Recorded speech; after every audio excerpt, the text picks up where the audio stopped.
this is Sarah from Empire of the Penultimate Queen, and I'm bringing you today my summer wrap-up, but it's only the favorite books that I've read this summer. I've read a total of 25 books, but these are my favorites, so let's hop right into it. My favorite book this summer is Dragonfly and Amber by Diana Gabaldon, and then my second favorite book is Voyager, also by Diana Gabaldon. This is the second and third book in the Outlander series, and I will not spoil them, but they both follow Jamie Fraser and Claire Randall, who embark on an epic love story after Claire is transported into 1745 Scotland, and then magic and romance and love and great passion, and I love it so much. This is definitely my favorite book in the series so far. It's amazing and spectacular, and I'm so happy I keep reading these books because they're amazing. And then the next book on my favorites list is A Court of Thorns and Roses by Sarah J. Maas.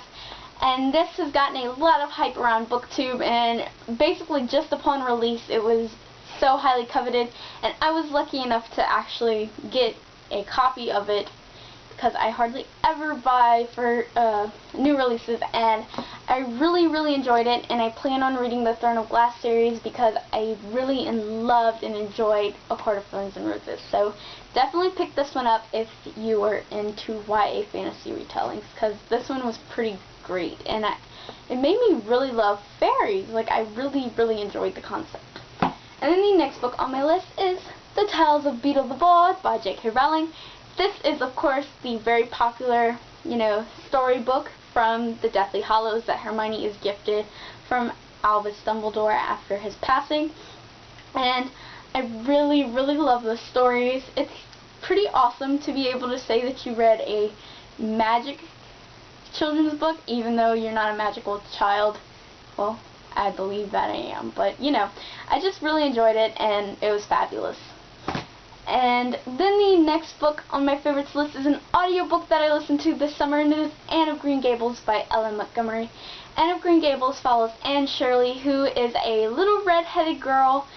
She's orphaned, and then she ends up being adopted kind of in an unwilling situation by Matthew and Marilla Cuthbert, who are a brother and sister duo who live on Green Gables, and they were hoping to adopt a boy so he could work and eventually take over Green Gables, but they end up getting Anne, and I really love this one. It's definitely a great story. Anne is such a character, and I highly recommend checking it out, and listening to the audiobook is a really good start if you aren't sure if it's for you, because I enjoyed it a lot.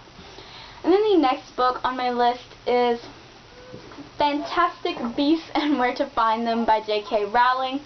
And, of course, this is not Fantastic Beasts and Where to Find Them. This is Fantastic Beasts and Where to Find Them. Oh my god. I really enjoyed this one. This is the one that's going to become a movie, and I really love the magizoology of the Harry Potter world. I think it's all a lot of fun, and it's just really funny. This one's so quirky, and I really enjoyed it. I definitely recommend looking into this because, there's a movie based off of it, and it would just be cool to learn a little bit more about the creatures before they get on the big screen. And then the next book is a short story that's free on Amazon, and it's really short, like 24 pages. It's The Knife's Edge by Stephanie Draven, and it is a fantasy story about a man who has to kill the queen so he can no longer be considered a bastard. And I really enjoy it, and I recommend it if you're just looking for a quick read and you want to say that you finished this book, and it's really good. I was blown away by it, so definitely look into that one. The next book is now Quidditch Through the Ages by J.K. Rowling. I gave this one 4 stars because it's not my favorite of the Hogwarts library, and I'm not a sportsy person, and even though I love Quidditch, a lot of the terminology and history about it flies right over my head, but I definitely recommend still reading this because it's a lot of fun and it's Quidditch.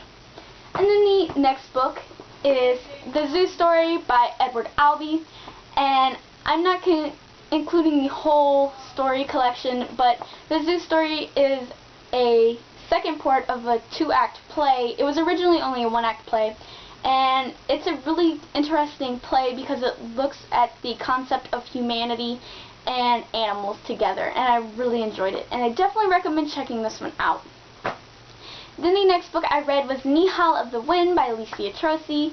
I really enjoyed this one. It is a very popular Italian fantasy novel, and it's been recently translated into English. It follows Nihal, who is a half-elfin girl who goes on a quest to become a soldier, and she will be the first ever female soldier of the overworld, and the overworld has been pretty much destroyed by the tyrant who's a sorcerer, and he's just killed all of the lands and all the people, and she wants to save it and all the world.